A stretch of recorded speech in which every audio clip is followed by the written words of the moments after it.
an overall posture of painting and portraying China as a human rights catastrophe, as a so-called dictatorship, as a country that is inferior to the United States politically, so that the United States can continue on its agenda of encircling and economically provoking and militarily provoking China via war, via all of these forms of war. So that is what we can expect with China. Donald Trump could go in the next year. He could be in China.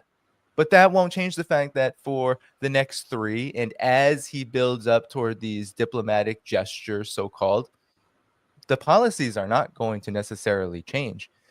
U.S.-China trade is also not going away. So anything he does there is nothing new. The United States cannot decouple from China to a significant degree, because if it does, it is going to destroy their economy. Whatever it's doing now to do that is actually destroying the U.S. economy. The tariffs, everyone wants to try to argue that tariffs are going to be different this time than Trump 1.0.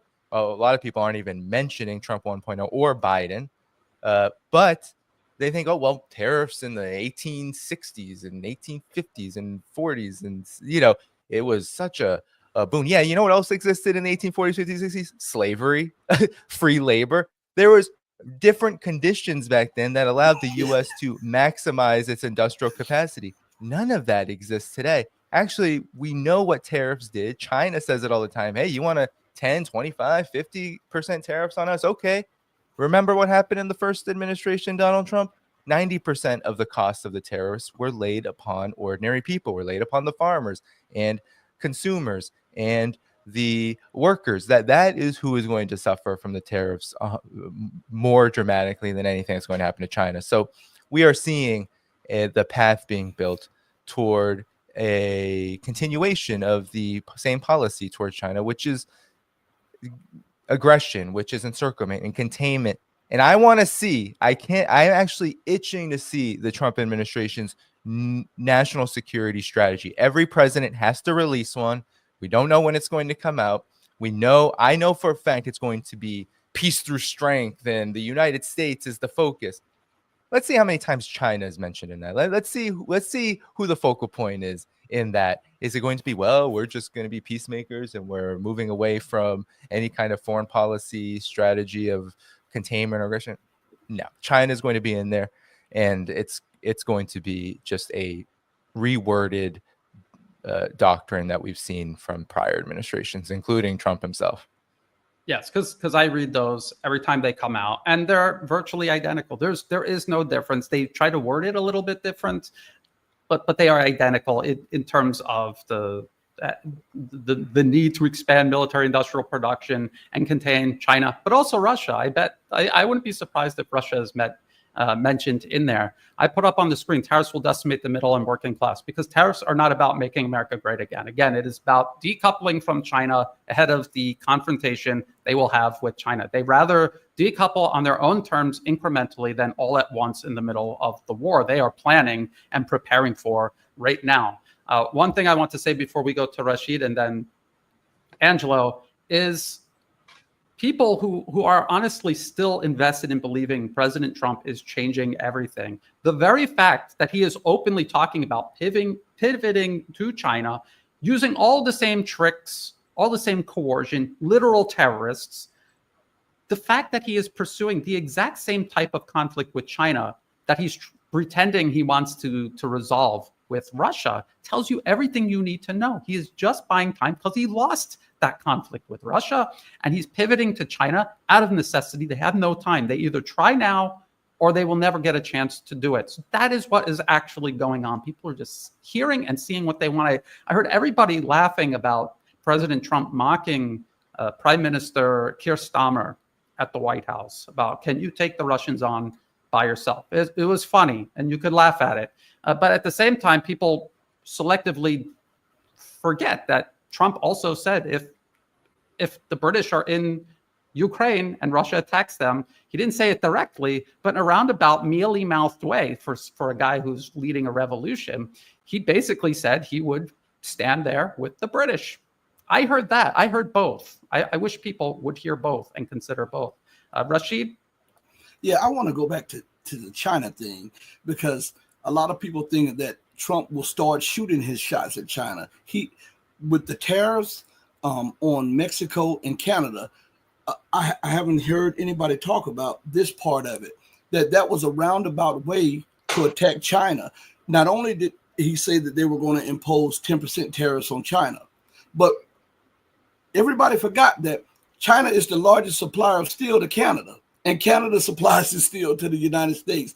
China is the largest supplier of steel to Mexico, and Mexico supplies some of it to the United States. This was a roundabout way to attack China from three different directions, and say, well, we're going to put 25% tariffs on Canada. We're going to do it on Mexico, and then say, well, with China, just 10%. When in all actuality, these were shots across the bow to the Chinese steel industry to let them know that, hey, we can hurt you in more ways than one. And I think that is something that the Chinese took note of. And the Chinese are very patient.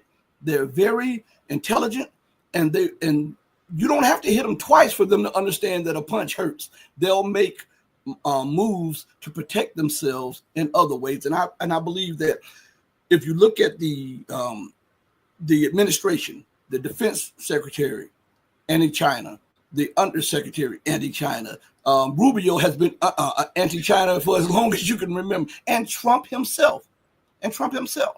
So, and also let us not forget that Elon Musk was in India trying to work up a deal with the Indians so that he can put plants, the Tesla plants in India, because they see something. They're working on something against China.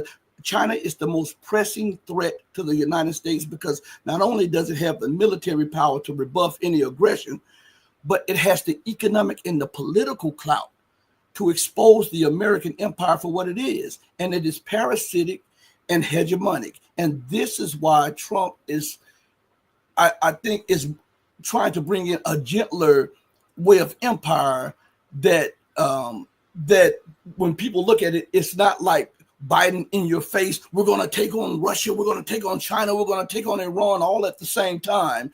Trump is realizing, hey, the empire capabilities have diminished quite rapidly and great.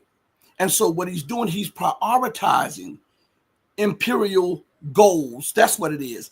So we can't take Russia out and China out and Iran out at the same time. Well, let's remove the obstacles that prevent us from taking Iran out. Let's then soften China up, and let's keep the fire smoldering against Russia. And at the same time, let us attack BRICS nations individually so that we can prevent an alternative system to the dollar. And if we can prevent an alternative system to the dollar, the empire can live another day because the dollar is the life's blood of the American empire. That's very disturbing. If Musk is really in India, that because that's what I warned about when he first started talking about Ukraine and Starlink for literal neo-Nazi military units with Nazi insignia on their uniforms. I said, this guy, he's a genius when it comes to rockets and electric cars, but he's a dunce when it comes to politics because he is painting himself into a corner that is eventually going to cost him his business in China, because this whole process the U.S. is working on vis-a-vis Russia is the exact same process they're working on regarding China. He will, if this continues to advance, he will lose his factory in China, not because of the Chinese, but because of the special interests in the U.S. pursuing this conflict with China. So if he's thinking about that, I don't think it's going to work. Other companies have tried to move to India. The British Empire did a real number on India, and they are still recovering to this day. They're not able to do what the Chinese are able to do, and it will be a long time before they can. There's a whole mindset that has to change there. And I think that it will eventually, but not soon enough for Elon Musk and Tesla. That is very concerning, Rasheed. I'm glad that you brought that up. Angelo. Yeah, I think we have, in general, I see a problem we have within the community, alternative media community, on this misunderstanding of Trump. Some see the whole picture, the long-term picture, but some are just stuck on the short term, and so the very superficial. You see, people will tell you, well, Trump during his administration there was no war. Then they're going to say, well, Elon Musk is bringing freedom of speech. then he's saying, oh, well, Trump despises the same people that we despise: Trudeau, Macron, Starmer, Zelensky. He's insulting Zelensky that we all despise. He's stopping the war in Gaza. This is very superficial, but I'm not giving the whole picture. He's stopping the war in Ukraine, and the problem is that we are within the community. We actually do not agree on many things, and especially when it comes to within the community, you have lots of people that are anti-globalist, but they don't get the full picture. This is another form of globalism. It's just rebranded, but it's still imperialism. And that's one of the biggest problems we are facing ourselves during this transition. It's been only a month. He's been in power only a month. And that is hard for us to really explain, to give the full picture. And the full picture is only into the fundamentals of what is behind, who's backing him, and the long-term policies, which actually they do not change. But the marketing, it is done so well. Even within our community, we have sometimes actually people that don't see the full picture, and we don't argue much, but it's hard to explain to people that this is just, it's cosmetic. That's a whole cosmetic. It might actually end up even more brutal. That's how I see it. But I think you guys have the same problems as I do. When it comes to media, making people understanding that we're trading one evil system with another evil system, because when you look at who's behind Trump and this whole administration and the long-term view, it's the same. Yes, I would before, because we're at the hour mark, we only have 2 questions, and we'll get to those questions. But I just want to say, I think a lot of people are just emotional about this. They want to believe this is happening desperately. I don't think most of them. I don't think they're dishonest at all. I just think they're so emotionally invested in this. They cannot see. We've watched this happen over and over again. The Arab Spring, people hoping beyond hope that it was an anti-U.S. Israeli uprising when it was engineered by the U.S. The October 2023 Hamas operation into Israel.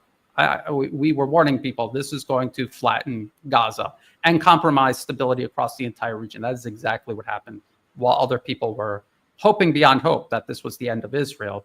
And now we're here, Trump 2.0. When we remember the exact same process, I warned people in 2016 before he stepped foot in office. He's surrounding himself with neocons. He is going to pursue a neocon policy. That's exactly what he did. That's exactly what he is doing. So I'm going to go over the questions real quick, and then we'll close with final thoughts from everybody. Daddy, Rasheed, Angelo. We'll call it an evening or a morning, depending on where you are in the world.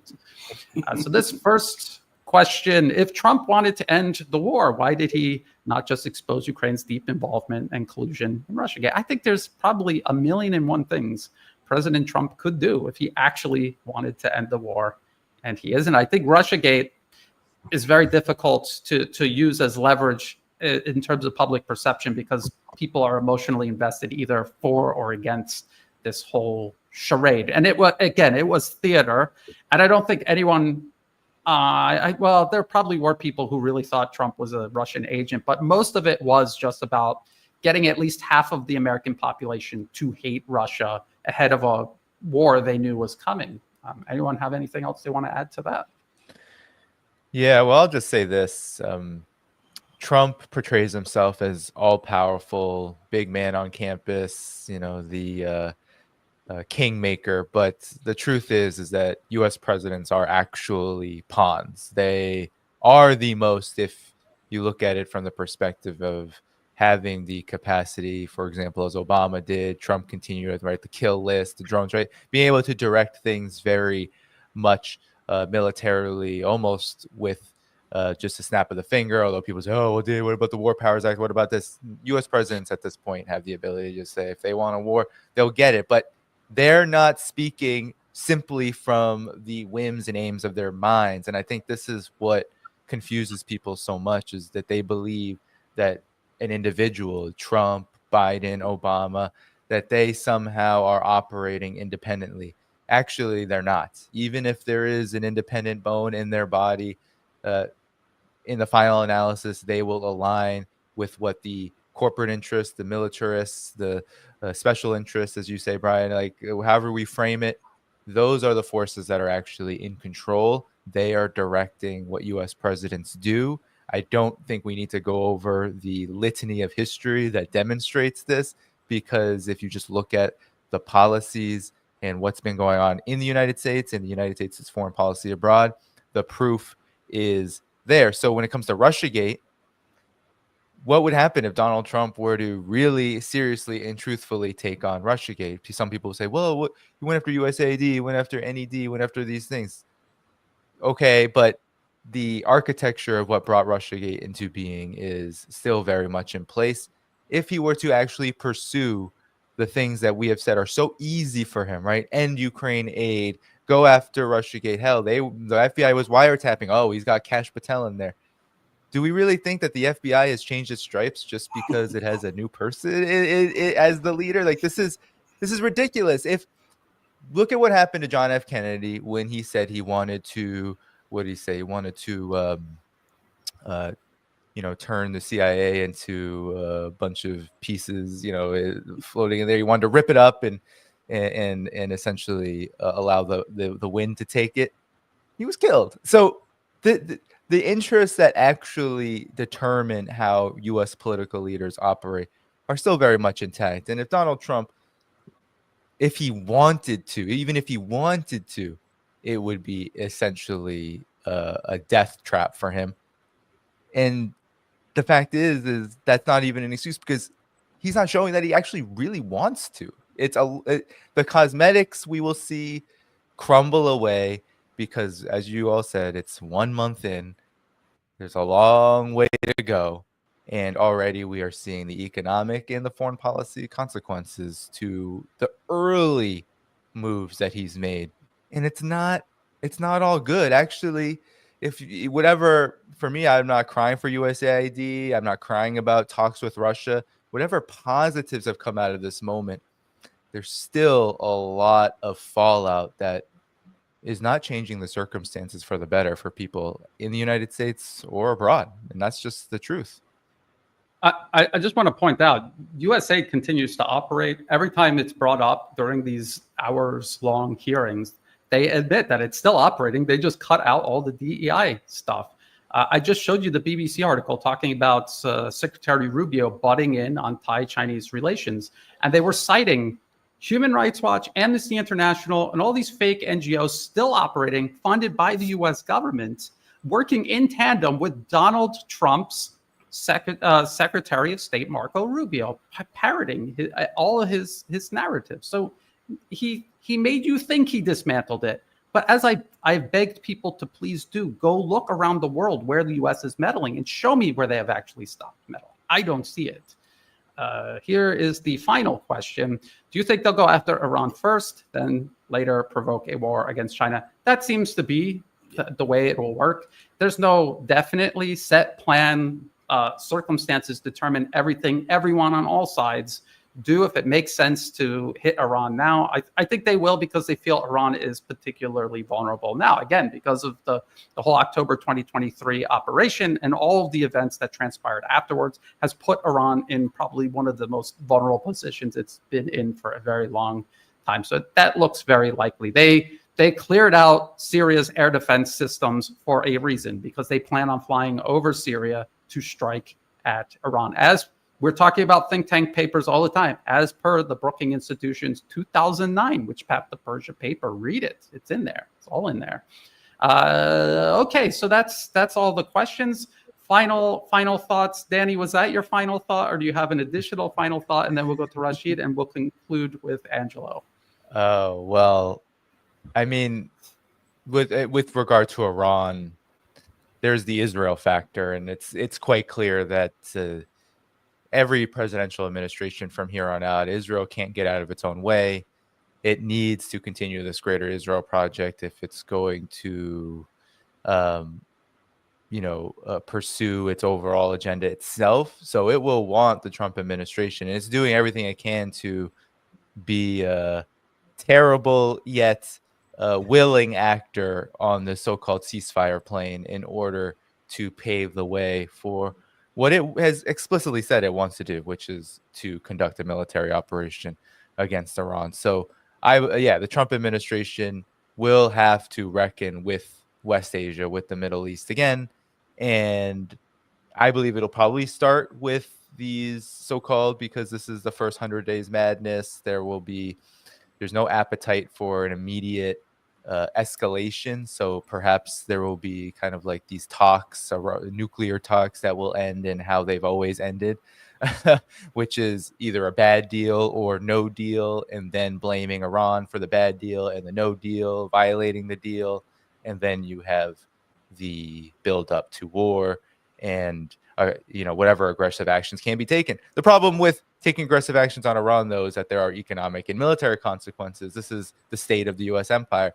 Iran doesn't seem like as powerful of a foe as Russia and China, because in truth it isn't, but it is strong enough that any kind of aggression toward it is going to come with heavy costs that the Trump administration is going to have to dance around in order to avoid a catastrophe, because the Trump administration has about a year and a half to avoid a catastrophe so that the political project of so-called MAGA GOP doesn't completely collapse. Because if the Trump administration enters into an economic crisis or a military crisis in 2027, the MAGA GOP so-called movement, I don't call it that, but that's what people are calling it, it'll be finished. It'll be dead. It'll be over before you can blink. So that's the nature of U.S. politics, and that is what I believe the Trump administration will try to avoid.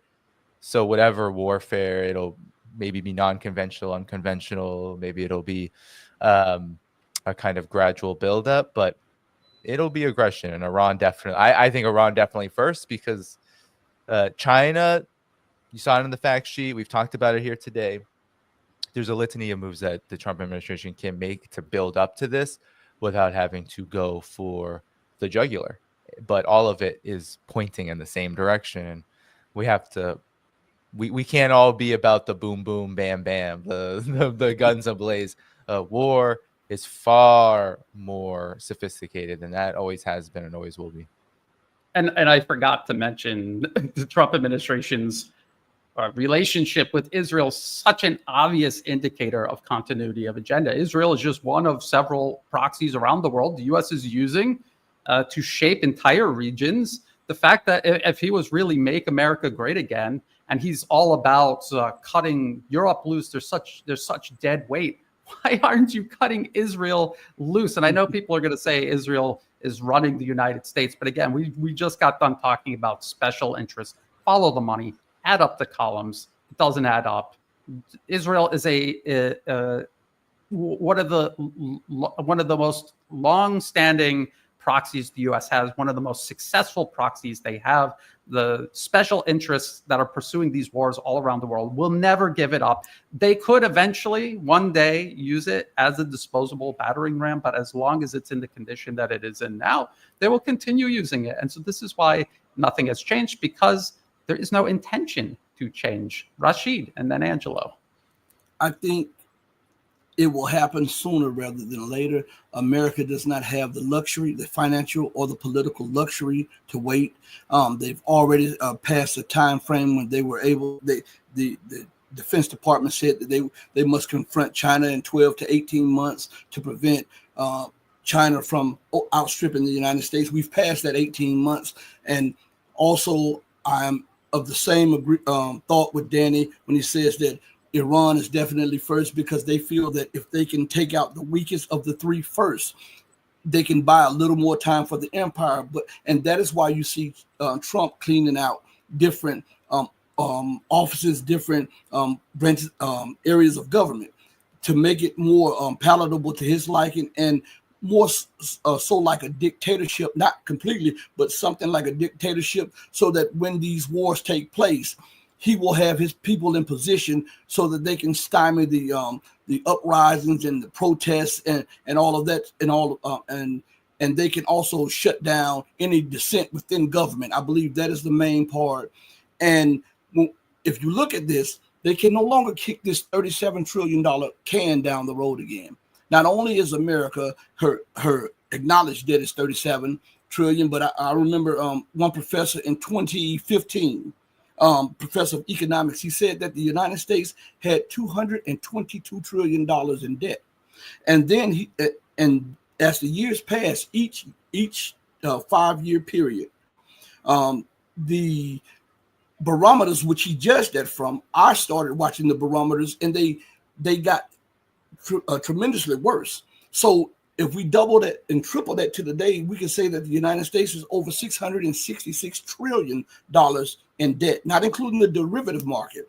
And this is why she is being forced to act sooner rather than later, because the BRICS organization and how they're operating outside of the U.S. dollar system. Remember that Rubio said that was one of his main concerns right before he became Secretary of State, when he was a congressman. He said that in 5 years, we won't have the luxury to sanction anybody because everybody will be trading outside of the dollar because of China. So he understands that. And if he understands that, and he is now the Secretary of State, those in government in high positions understand that too. So time is not a luxury that the empire can afford anymore. So they're going to be forced to act outside of the time frames that they want to act in. And when people become desperate, they do desperate things and they make mistakes and miscalculations. And this is where we're going. Miscalculations with Iran, the miscalculations with China, and the double back with Russia. We're going to see the collapse of the American empire really, really soon.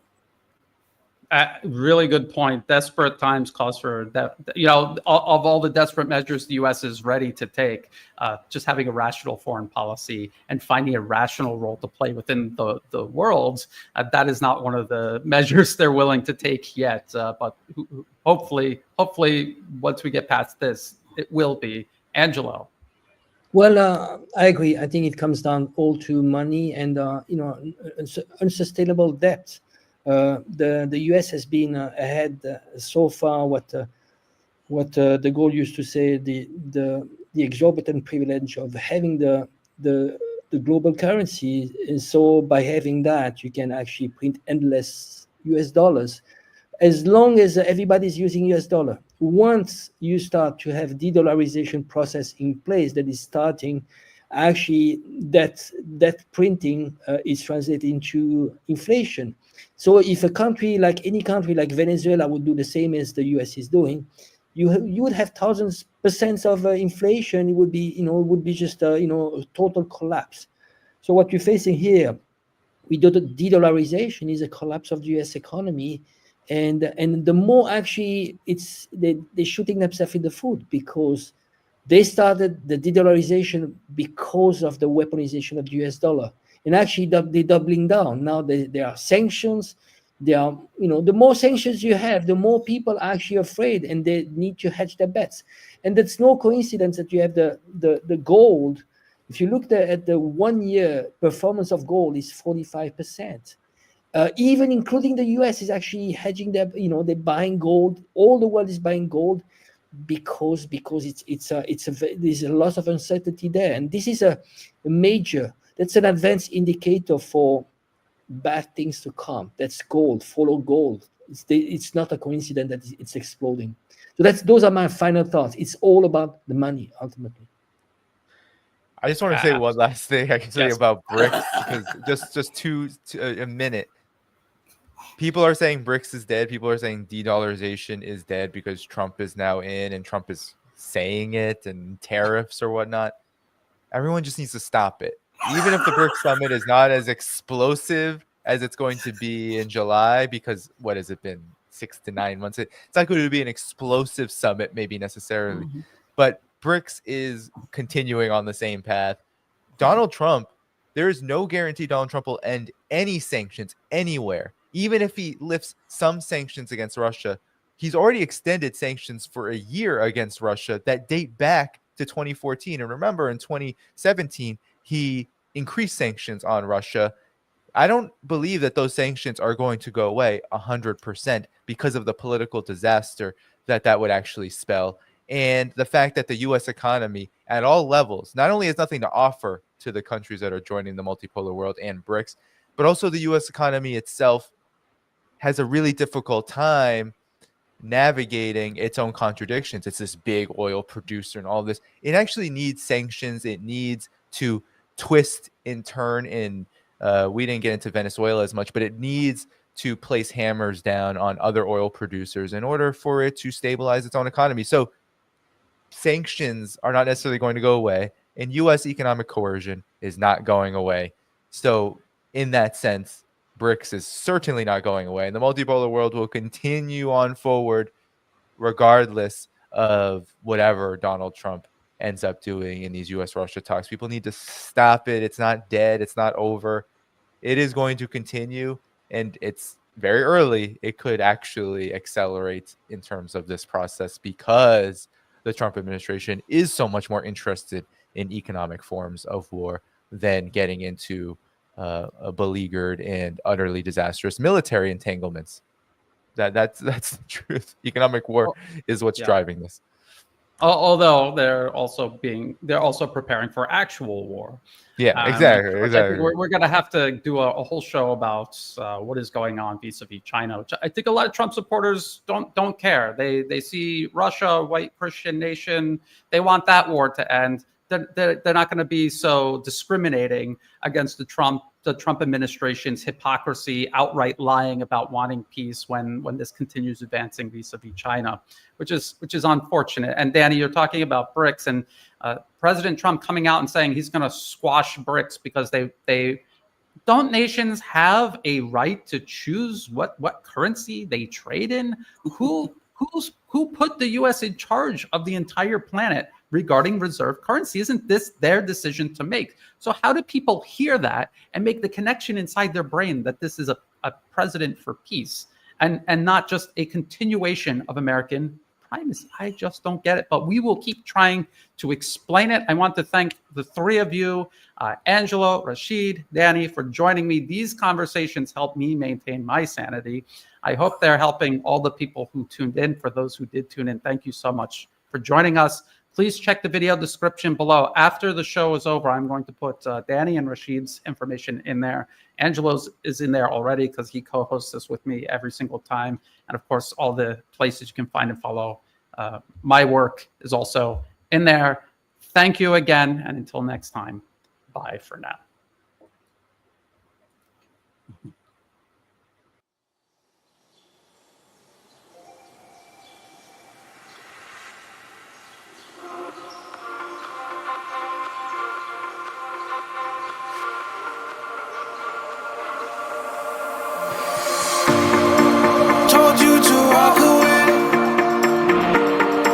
That was my first and last mistake.